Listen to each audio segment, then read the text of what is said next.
The sound came first, soft and rhythmic, like rain tapping against stone. But there was no rain.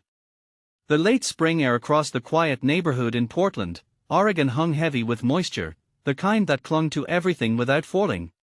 Sarah, a veterinary technician finishing her evening shift, walked the familiar path through the community garden, cutting through rows of raised beds and wooden trellises. The sound grew clearer as she approached the back corner, a gentle scraping, deliberate and slow. She stopped, listening, trying to place it. Then she saw movement near the compost bins. A small shape, low to the ground, shuffling between shadows. When she knelt and peered closer, she found him. A hedgehog, no larger than her palm, dragging himself across the damp earth with visible effort. His quills were matted with mud, his movements labored and uneven. One of his back legs hung useless, twisted at an angle that made Sarah's chest tighten. He paused when he sensed her presence, curling slightly but without the full defensive ball most hedgehogs formed. He was too exhausted for that. Too hurt. Sarah reached out slowly, speaking in a low, steady voice, and lifted him with careful hands. He didn't resist. He simply leaned into her warmth, trembling, his tiny breaths shallow and quick. The weight of him was almost nothing, but the responsibility felt immense. She knew immediately that leaving him wasn't an option. The nearest wildlife center was closed for the night, but her apartment was only a few blocks away. She could stabilize him there, contact the specialists in the morning, and give him a chance he wouldn't have otherwise. Cradling him against her chest, she moved quickly through the dim streets, feeling the faint rhythm of his heartbeat against her palm. As she unlocked her door and stepped inside, a single thought settled into her with quiet certainty. This little hedgehog had been fighting alone for too long, and now, finally, he didn't have to. The apartment was warm and still when Sarah set the hedgehog gently on a folded towel in the corner of her living room. She turned on a small lamp, keeping the light low, and knelt beside him to assess the damage. His back leg was clearly injured, possibly broken, and his body was thin beneath the layer of quills. He didn't move much, only watched her with dark, wary eyes, as if waiting to see whether she was another threat or something else entirely. Sarah prepared a shallow dish of water and placed it within reach, then set out a small portion of wet cat food mixed with mealworms. The hedgehog sniffed the air but didn't approach. He remained curled in place, guarded and uncertain. She didn't push. She simply sat nearby, giving him space to adjust. The room was quiet except for the faint hum of the refrigerator and the occasional rustle of movement. Then, from the far side of the room, came a different sound. A slow, deliberate scraping. Sarah glanced over and saw her. A box turtle, ancient and patient, emerging from beneath the low bookshelf where she often rested. Her name was Maple, and she had been with Sarah for nearly 15 years, a constant presence through every change, every move, every quiet evening. Maple had always been a solitary creature, content in her own rhythms, unbothered by the world around her. She moved with the kind of calm that came from decades of simply existing without urgency. But now, she paused, tilting her head toward the hedgehog with what looked like curiosity. The hedgehog noticed her immediately. His quills flattened slightly, his body tensing, but he didn't curl tighter. He watched Maple with a cautious intensity, tracking her slow approach across the hardwood floor. Maple moved closer, stopping a few feet away, and simply stood there. No sudden gestures, no noise, just quiet, steady presence. The hedgehog's breathing slowed. His eyes remained on Maple, but the tension in his small frame began to ease. After a long moment, he uncurled just enough to stretch his nose toward the water dish. He drank in small, careful sips, never taking his gaze off the turtle. Maple didn't move. She stayed exactly where she was, offering nothing but her calm, unhurried existence. And somehow, that was enough. For the first time since Sarah had found him, the hedgehog seemed to relax. His quills softened, his body loosened, and he settled onto the towel with a quiet exhale. Sarah watched from across the room, stunned by the subtle shift. The hedgehog had been too frightened to trust her, too hurt to feel safe. But Maple, with her slow, ancient patience, had reached him in a way words and gentle hands couldn't. It was as if the turtle's stillness spoke a language the hedgehog understood. Sarah contacted the Wildlife Rehabilitation Center early the next morning, describing the hedgehog's injuries and his fragile state. A specialist arrived by midday, stepping quietly into the apartment with a small medical kit and a calm demeanor. The hedgehog was still resting near Maple, his body tucked close to the edge of her shell as if seeking shelter in her presence. The specialist knelt beside them, observing the unusual pair before gently lifting the hedgehog onto a soft examination mat. The hedgehog tensed but didn't fight, his energy too depleted for resistance. The specialist worked with practiced efficiency, checking his vitals, examining the injured leg, and assessing his overall condition. The diagnosis came quietly but with weight. The leg was fractured, likely from a fall or an encounter with a predator. He was severely dehydrated and malnourished, his body weakened from days, possibly weeks, of struggling alone. But there was something else. As the specialist examined him more closely, she noticed scarring along his side, old wounds that had healed poorly, evidence of a life spent vulnerable and exposed. Hedgehogs were not native to Oregon. He had likely been someone's pet, released or abandoned when he became inconvenient. Without the instincts or knowledge to survive in an unfamiliar environment, he had been left to navigate a world he didn't understand. The specialist explained that his leg could heal with time and proper care, but he would need weeks of rehabilitation before he could be assessed for release. Even then, his future was uncertain. A hedgehog with a healed but weakened leg might not survive in the wild, especially one who had never truly belonged there.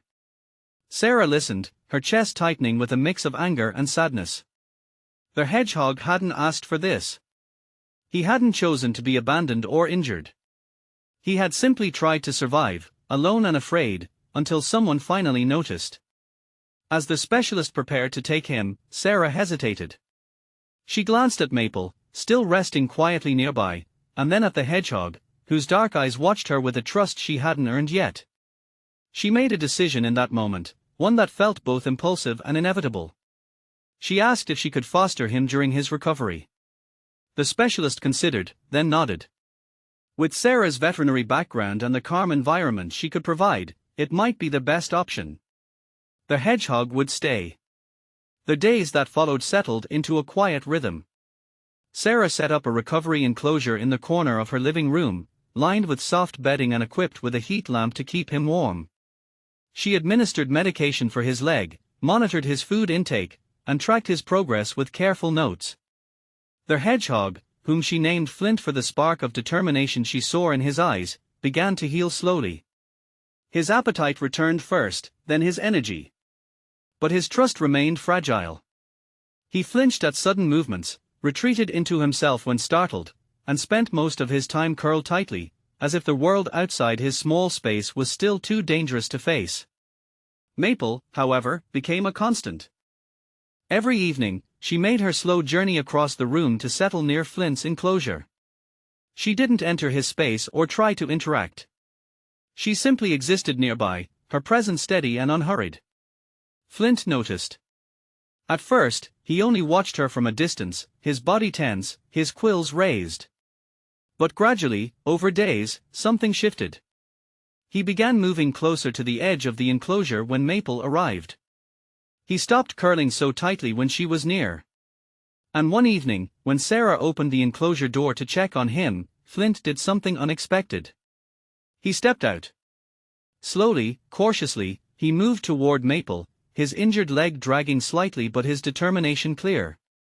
When he reached her, he paused, sniffing the air, then gently pressed his nose against the edge of her shell. Maple didn't react. She simply stayed still, offering the same quiet presence she always had. Flint circled her once, then settled beside her, his small body leaning against the cool, solid surface of her shell. For the first time since Sarah had found him, he looked peaceful. Sarah watched from the couch, her heart swelling with something she couldn't quite name. Flint had been so afraid, so guarded, so certain that the world held nothing but pain.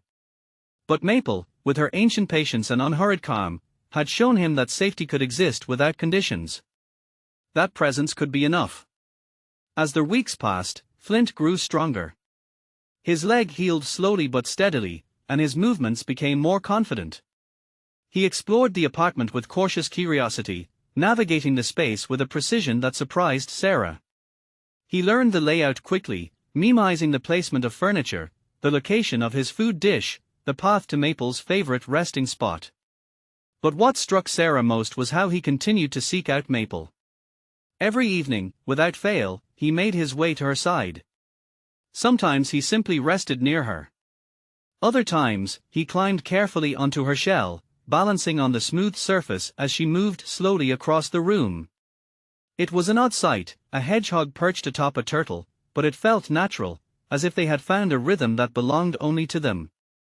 Maple, for her part, seemed unbothered by the attention. She continued her slow, deliberate routines, carrying Flint with the same patience she carried everything else. Sarah began documenting their interactions, capturing photos and videos of the unlikely pair. She shared them with the rehabilitation center, hoping to provide insight into Flint's progress. The response was immediate and enthusiastic. The staff had never seen anything quite like it. A hedgehog forming such a bond with a turtle was unusual, but it was also a sign of emotional recovery. Flint was learning to trust again, and that trust was rooted in the calm, steady presence Maple provided. The question now was whether Flint could ever return to the wild. His leg had healed, but it remained weak. His instincts were sharp, but they were shaped by domestication rather than survival. And his bond with Maple, while beautiful, raised concerns about his ability to live independently. The rehabilitation center scheduled an evaluation, a series of tests to determine whether Flint could survive on his own. Sarah agreed, though the thought of letting him go filled her with a quiet ache she couldn't shake. The evaluation took place over several days, conducted in a controlled outdoor space designed to mimic natural conditions. Flint was placed in the enclosure alone, without Maple, without Sarah, without the familiar comforts of the apartment. The specialists observed from a distance, documenting his behavior, his ability to forage, his responses to environmental stimuli. At first, Flint struggled. He moved hesitantly, his body tense, his quills raised. He searched the perimeter repeatedly, as if looking for something he couldn't find. He barely ate. He barely rested. He seemed lost. But on the third day, something changed. Flint began exploring with more purpose. He dug into the soil, uncovering insects with surprising efficiency. He navigated obstacles with growing confidence. He built a small nest in a sheltered corner, lining it with leaves and grass. The specialists noted his progress, impressed by his adaptability. But they also noted his hesitation, the way he paused frequently, as if listening for something that wasn't there. When the evaluation concluded, the results were mixed. Flint had shown the ability to survive, but his domestication had left gaps in his instincts. He could forage, but not as efficiently as a wild hedgehog. He could navigate, but not with the same confidence. And most concerning, he lacked the awareness that kept wild animals safe from predators. The recommendation was clear. Flint could not be released into the wild. But he could live a full, healthy life in a domestic setting, provided he had the care and environment he needed. Sarah felt relief and sadness in equal measure. Flint would stay. He would remain with her, with Maple, in the quiet apartment that had become his sanctuary. The decision was made official, and Flint became a permanent resident. Months passed, and Flint settled fully into his new life. He grew stronger, healthier, more confident. His bond with Maple deepened, evolving into something that felt less like dependency and more like companionship. They moved through the apartment together, two unlikely friends navigating their shared space with a rhythm that belonged only to them. Sarah watched them with a quiet joy, grateful for the chance to witness something so rare. Flint had been abandoned, injured, left to struggle alone in a world that didn't understand him. But he had survived. And in surviving, he had found something unexpected. Not just safety, but connection. Not just shelter, but home. Maple, the turtle who had spent decades content in her solitude, had opened her world to a small, frightened hedgehog. And in doing so, she had shown him that even the most guarded hearts could learn to trust again. Their story became a reminder, one Sarah carried with her every day. That sometimes, the most profound healing happens not through words or grand gestures, but through quiet presence. Through patience. Through the simple act of staying when everything else has left. Flint never returned to the wild, but he found something just as important. He found a place where he belonged, where his scars didn't define him, where his fear could finally rest. And he found it beside a turtle who taught him that sometimes, the bravest thing you can do is let someone stay.